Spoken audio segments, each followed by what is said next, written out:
everyone. Here is Della Academy and our online series of webinars on digital government. Thank you everyone for joining us.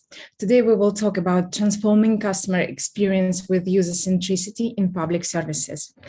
One lasting legacy of the last 2 years is that citizens' expectations from all levels of government has changed forever.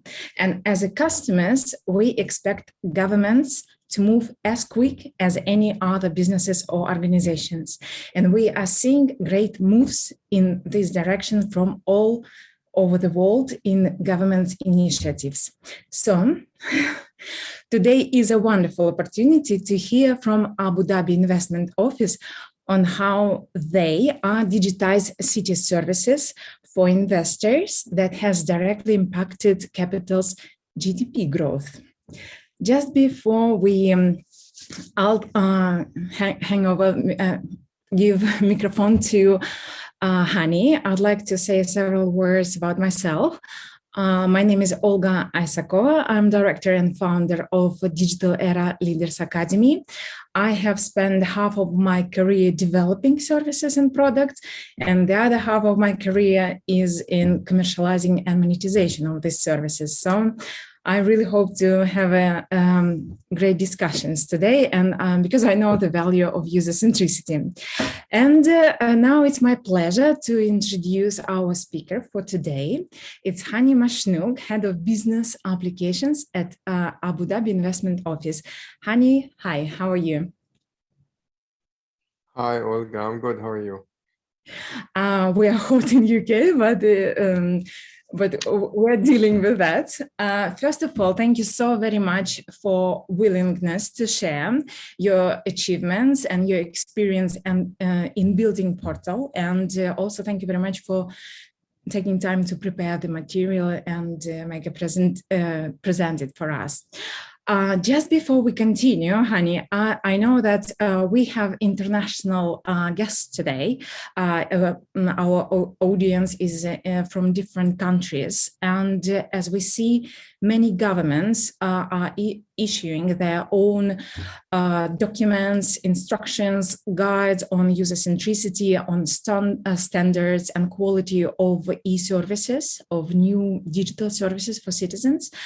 And just, I would like shortly to present 8 user-centricity design principles that are being adopted in most European countries. There is a talent declaration on e-government, which sums up the key elements in designing digital public services at every level. On your screen, you can see it now. Maybe in your countries, the list is more sophisticated or differs from what we have. They have in the European Union.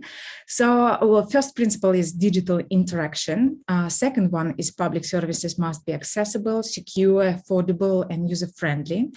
Third principle, you must ensure that there is a cost reduction for administration. Then it's public service should be digital. Fifth principle, that you must secure involvement of citizens in all stages of redesigning or designing new services. There must be incentives for citizens to use those services, and of course personal data and confidentiality, and mechanism of redress and complaints. Just to be on the safe side, in the case of unforeseen situations like this one, Hani has pre-recorded his presentation for us.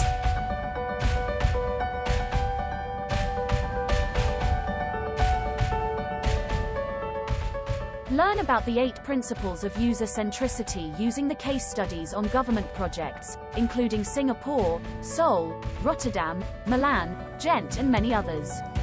Find out how you can redesign public services towards user-centricity using key frameworks. Do an in-depth analysis of user-centricity principles, crucial digital transformation basics of e-government and structure of customer-centric organizational model. Digital Era Leaders Academy has brought together the world's best experts who share practical use cases so that you can better learn and apply user-centric principles in your projects. We have collected 12 practical cases in one online course, where 65% of the content is dedicated to showcase the adoption of these principles in real government initiatives in Europe and Asia. You can start learning from the link in the description. More information on the Digital Era Leaders Academy website, www.del Academy, online.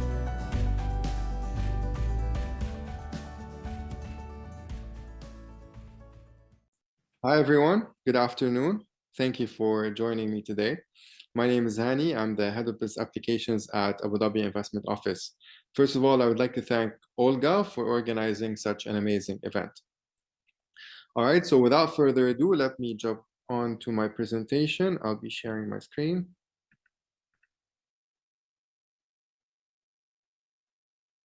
All right. So the talk of today is about user centricity in a customer portal project. Now, what I mean to be talking about today is two concepts in user centricity. So I chose two concepts among many, many concepts in user centricity and how they were applied in ADIO's investor portal project. So we developed, we have a project in Abu Dhabi Investment Office, and I'm going to be speaking, it's a portal project. I'm going to be speaking about two concepts in which we applied customer centricity or user centricity. Before we go ahead, let me just introduce you to the agenda for today, what we'll be covering. So first, I'll be covering a small introduction about myself. What is ADIO? What is the company I work for, and what does it do? What is the project? All of these are just introductory slides before we get to the fourth point and most important point, which is two ways in which we applied user centricity in the project. And lastly, we can jump to a Q&A. All right, so let me start off with a small introduction. My name is Hani Mashnouk. I'm the head of business applications at Abu Dhabi Investment Office. A couple of points about me. I'm currently leading the business applications team in ADIO's IT department. And what this means is that I'm leading a team of technical experts. So I lead a team of developers, senior developers, team leads, business analysts, and project managers, all in the field of, all in the technical field. And I also contribute to IT strategy. Second point is that I'm partly a geek. So I have an engineering background, of course, and I'm also passionate about technology. I love everything related to technology and how it's impacting our everyday lives. And lastly, I'm partly a business leader, you can say. So I'm interested in digital transformation and its impact on business. I've taken multiple courses on this, and I'm currently contributing to ADIO's digital transformation internally. All right, so this is me in a nutshell. All right, so let me introduce just the company I work for, just to give you a bit of context. So what is ADIO and what does it do? So Abu Dhabi Investment Office is what you call an IPA/EDO. It's basically a governmental entity, okay, which is categorized as an investment promotion agency or an economic development organization. So these two words are synonymous. An investment promotion agency, its role is to basically attract investments to a city or to a part of a country or to the country itself. Its job is to attract investments, create jobs, and basically try to attract as many foreign companies to set up their business in the city or in this part of the country. Now, to give you a few examples to make things a bit more familiar to you. So similar organizations are Dubai FDI, EDB Singapore, and Invest in France. These are very similar organizations, which are IPAs or EDOs. Now, formally, the roles of an IPA are the following. The role is to attract investment, right? So its role is just to attract investment into a city, to make an impact on GDP. Of course, the whole point is to improve the GDP. And naturally, as a consequence of improving the GDP and attracting investment, basically the consequence is to create more jobs. Right? So this is Abu Dhabi Investment Office in a nutshell. So let me just explain to you now, what is the project? So what is the project that we're going to be talking about today, and what are the concepts in user centricity that we apply? So the project is we built an investor portal, which is basically a customer-facing portal, right? A public-facing portal where investors can log in and request for ADIO services. Now, they say a picture says 1,000 words. So I'm gonna just show you a screenshot. This is the first screenshot. So you can see here a place where they can sign in and they can request for these services. Now, what are these services? I'm gonna show you another screenshot. We provide a total of 14 services, which are, we could categorize them into 3 types of services. We call them investor care services, innovation program services, and there's one more. It's not showing in the screenshot. So we have a total of 14 services, and investors can sign in and request any of these services online, and someone will be allocated to fulfill their requests from ADIO. All right. So you can see some examples. They can request for introductions and networking if they are looking for partnerships, or they can apply to the innovation program, which is a program, and an incentives program, which is developed by ADIO. They can request for visa assistance. So they can request many types of services through our portal. So this is the project, very standard project. We were given the option to go with a portal or a mobile application. We chose a portal as a phase 1, and hopefully in future phases we'll be building a mobile application on top of this. All right, so how did we apply user centricity in this project? Right, so just to give you a bit of context, we don't have, so our customers are actually investors, right? So we don't have customers per se, but they are our customers, and they are the investors who are interested in setting up their business in Abu Dhabi. They might be big companies, they might be smaller companies, mostly foreign companies. We try to attract them to invest and set up their business or expand. If they already have a business, we try to help them expand into further branches of their business. So these are our customers, you can say. These are the investors who are interested in Abu Dhabi. All right, so let me just explain now 2 ways in which we applied user centricity in this project. All right, so when we talk about user centricity, we talk about many concepts. All right, so we talk about asking the frontliners, we talk about treating customers as partners, we talk about lots of concepts. Now, I just wanted to focus on, just for the sake of time, I wanted to focus on 2 ways in which we were thinking of having a customer-centric or a user-centric project. And then I'm going to be telling you about how we applied this concept. Okay, so first I'm going to be telling you about the concept. I'm going to be explaining it. And after that, I'll be telling you about how we applied it. So let's go ahead. So the 2 concepts are, just as a quick summary now, ask the frontliners and treat the customer as a partner. I'll be explaining both of them. Let's start with concept number 1, ask the frontliners. So let me just give you a quick introduction about this concept. So when you want to build a technology project, whether it's a mobile application, a portal, or any kind of platform that relates to users or relates to customers, one of the biggest challenges we face as business and digital leaders is that we always struggle to know what are the features that we have to give customers. So what do the customers really want? All right, so this is one of the most important things that we have to answer before we build any technology platform, right?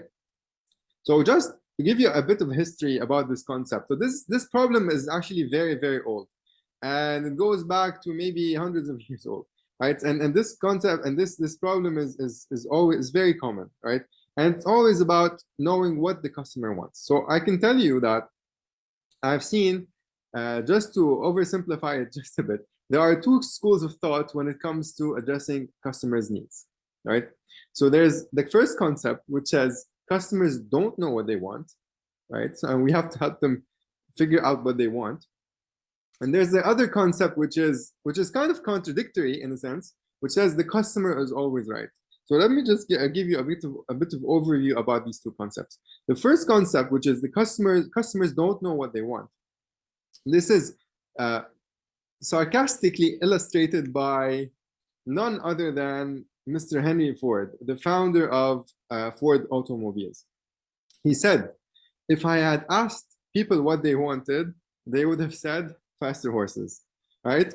So it's a classic illustration of how customers don't really know what they want, and their imagination is limited only to what they know. They're not necessarily to what could be, or what we can provide to them as technology, right? And this is mentioned sarcastically with Henry Ford, because he was the pioneer. Basically, he is the first entrepreneur to develop the production automobile, a massively produced automobile, right? So he said, if I asked people what they wanted, they would have said faster horses, which is ironic because he gave them a car. Actually, he gave them something much better than faster horses.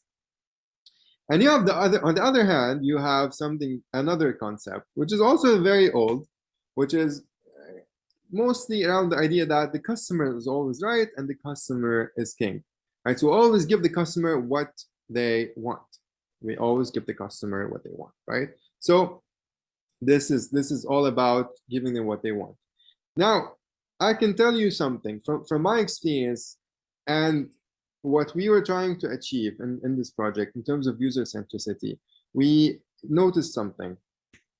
We noticed that maybe the answer is not necessarily listening to the customers, but also not necessarily ignoring them completely, right? So it's not necessarily the customer is always right, but it's also not necessarily that customers don't know what they want to the extent that Henry Ford thought they don't know what they want, right? So maybe there's a sweet spot, and this sweet spot is what we call ask the frontliners. So if you can't ask the customer himself or themselves, right? If you can't ask the customer, right? So how about we ask the people who deal with customers the most, which are the frontliners. And what does this mean? How did we apply this concept in our project?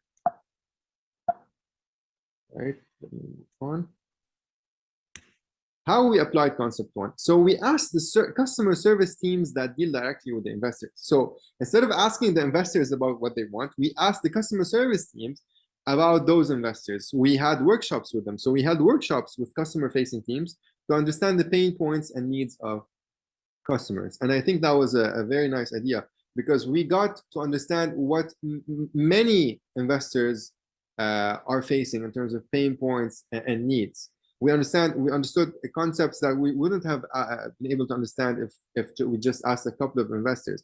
Keep in mind that customer-facing teams talk to many of your customers all the time. So we found it to be a very nice sweet spot to ask the customer-facing teams, right? And the idea is we gave more weight to the ideas of customer-facing teams than to upper management.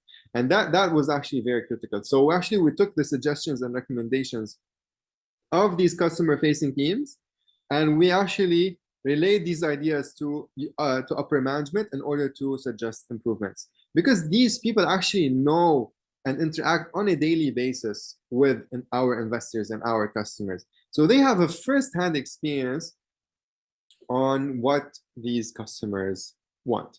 So just to summarize, concept number one is ask the frontliners. So if you want to know what customers want, don't necessarily ask the customer himself or herself, and don't ask upper management. The sweet spot would be to ask the people who deal directly with your customers. And second, now we've covered point number one, concept one. Now let's go to concept number two, which is treat the customers as partners. So you have to know something. It's very common that companies, as soon as they close a deal, they usually forget about their client, right? So usually they as soon as a company makes a deal or closes a deal or sells a product or service, that client immediately becomes low priority, right? And other new clients become the higher priority. Now, this is actually against user centricity. And the whole point is that we have to give a good experience, and we have to be user-centric in any technology platform from start to finish. And even when the project is closed, and even when the customer has received the service, it's always good to keep in touch. And to give you an example about this concept, Gartner, it's a very well-respected UK company. Actually, it doesn't call its customers customers, it calls them partners. So if you ever happen to work with Gartner, you would see that they, even if you were their customer, they wouldn't call you their customer, they would call you their partner. And this idea is that it's based on the idea of following up with the customer's success after closing a deal. So checking in, following up, asking if they need help, right? So this is what many companies are now calling customer success, right? Most companies do not follow up on the customer's success after closing the deal. And to treat a customer as a partner is to follow up and to engage with that customer even after closing the deal or after winning them as a customer. Now, how did we apply this in our project? How we applied concept 2? Well, you have to know something. The journey of the investor with ADIO doesn't stop when they sign a contract or decide to set up their business. It's actually a continuous journey where we keep supporting them. So this is something we had to internalize. The journey is never over. The journey is always continuous. We have to keep supporting them even after they sign a contract or decide to set up an Abu Dhabi. You have to keep checking up on them, checking if they need any help, if they need to expand, if they have any ideas. We can always brainstorm. We can always think of new ways to help the investor. So how did we apply this in the portal project? So we're building future phases of the project in which the investor can apply for aftercare services. Aftercare services are services that we provide after the investor has decided to open their business in Abu Dhabi. And they can apply for these services even when they have already set up their business in Abu Dhabi. So that's the whole idea.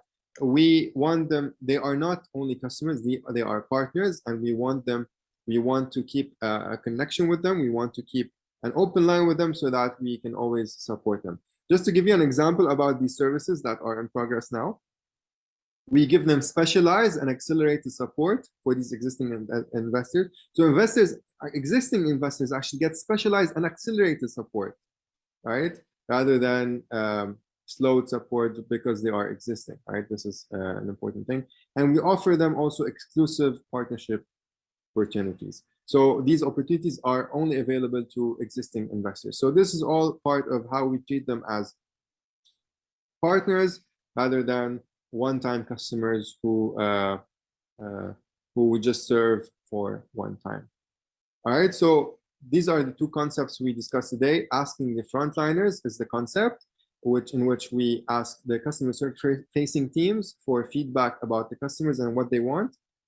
Number two, treating the customer as a partner, the concept in which you always continue checking in on the customer's success after they have purchased your product, and you try to enhance your relationship with them on a continuous basis.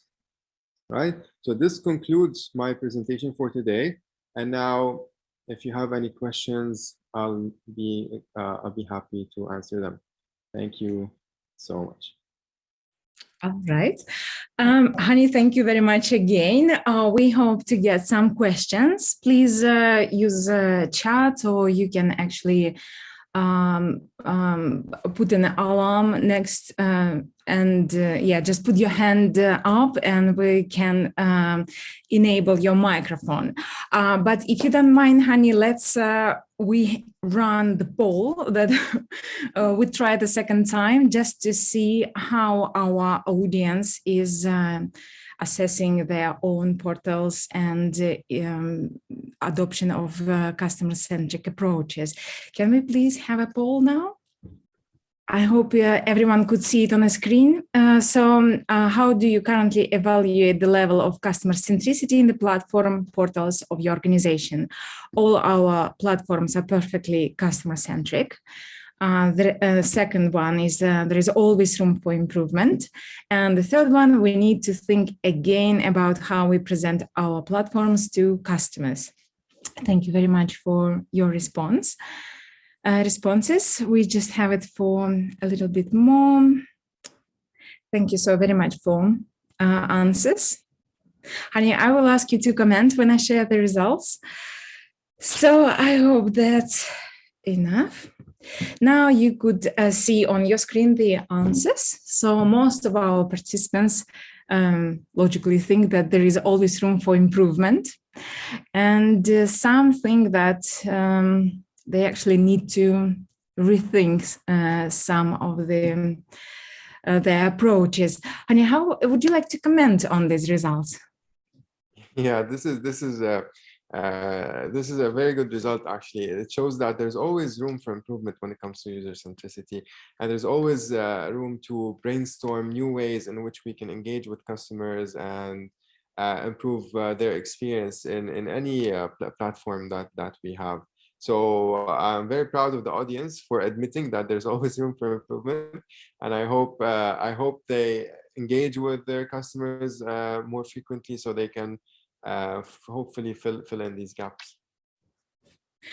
Oh, wonderful. Thank you so very much. So we have a little bit, several minutes for a discussion.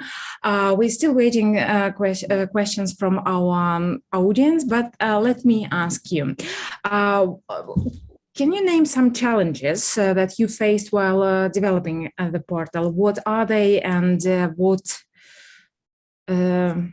solutions did you have to overcome them?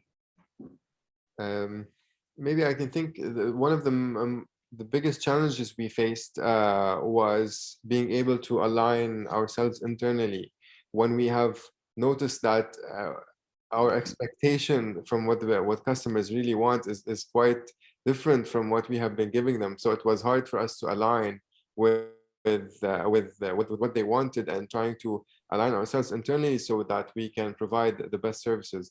So that was a tough exercise that we had to do as a business internally, but with time we were able to provide more and more services that are more customer centric. Very good. We have a little bit another poll about the challenges. So just because we would like, a little bit of interaction with our audience, can we please have another poll right now that's actually asking you about the challenges that you are experiencing while building or redesigning your public services? What elements does your organization lack to make public services transformation more successful? Is it extra budget, or internal expertise and experience, or support from top management, or support of entire organization, or you feel lack of skills and knowledge, or engagement with end users, or actually some of them might think that they don't have a overall digital transformation strategy that are clearly says what are we doing. So please, you see on your screen these choices. We'd like to get your opinion, your answers. So we see that some of the answers, some of the most popular answers are internal expertise and experience, relevant skills and knowledge, and engagement with end users. Actually, I wouldn't say we have a leader, but one of them is internal expertise and experience in building new services. How would you reflect on that results? Yeah, I think internal expertise and experience is also expected to be one of the challenges, because digital transformation as a whole is a very new field. It's a new field, and we're all trying to live in a very digital and connected world. So definitely we need more expertise and experience in order to be able to transform our public services more effectively. Definitely, yeah. Wonderful. And we have a question from the floor. I could see Al-Harith Al-Hashmi. You have possibility to talk. Please, Yes. would you mind to introduce yourself so we know? Yes. Hi, everyone. My name is Al-Harith Al-Hashmi. I work in the IT department. First of all, thank you so much for this lovely conversation. And thank you, Mr. Hani, for the amazing presentation you gave us. I just had a question, probably more related to the topic you raised. And also it was part of the poll, which is related to engaging with the users or engaging with the customers. So, for example, the project that were presented is a customer portal. What will be the next steps? How will you actually verify if the portal experience is, for example, according to what customers actually would want, and how would you actually adjust it in the near future? Yep, this is definitely a very good question. One of the ways we'll be evaluating how customers interact is to have sessions with them in the future, and maybe we'll have feedback sessions with all of these customers on a regular basis, trying to get their feedback, trying to see if what we have provided them is supportive and how we can improve it. So it's a continuous exercise of receiving feedback, making improvements, and then receiving feedback again. This is the approach that we usually follow. Thank you very much. Is there any other questions? Please hands up if anyone have, or write some of them in the chat. I have another question. In terms of the other priorities for the next 2-3 years, can you share with us what kind of initiatives, new initiatives you have for your investors in the plan? Yeah, so we have 2 initiatives, I would say. Maybe with the first initiative would be to add more services, because we have lots of services that we want to provide to public services, want to provide to our customers. We are quite a big entity, and we want to try to provide as much as possible to make their lives easier. Mostly, that would be the first priority. The second priority would be to move to the mobile approach. We know that mobility is one of the most important things now these days. So, and mobility and being able to access our services through a mobile application, that would also be a very nice initiative that we want to work on. Wonderful. Good luck with these projects. I hope we'll hear about them soon. We have another question from the floor from Mr. Attila Aydin. So first of all, he thanks you for the presentation, very insightful, and says IT outputs follow business change management. It is a good development indeed. So the question is, what kind of e-service platform, CMS or low-code service are you using to adopt new approaches? And the second one, how long does it take your platform services to respond to partners' request? Okay, I'll answer this into 2 parts. So the first part of the question is what was the low-code platform we used? We are mostly a Microsoft-oriented company, so we use the Power Apps portals to develop this project. Actually, it's interesting because this is the first project that was developed on Microsoft on Power Apps portals in the whole region, because they introduced the service back in February, and we are the first company to use the service in the whole region. So that's the first answer. The second part of the question was about how long we respond to our partners. So each service would have an SLA defined, depending on the complexity of the service, depending on how many stakeholders are involved. So we that's defined within each service, and depending on which service you select from the portal. Thank you so very much. And yeah, just waiting for another questions. And another question is from me. Are you exploring the possibility of metaverse as a channel to communicate with investors?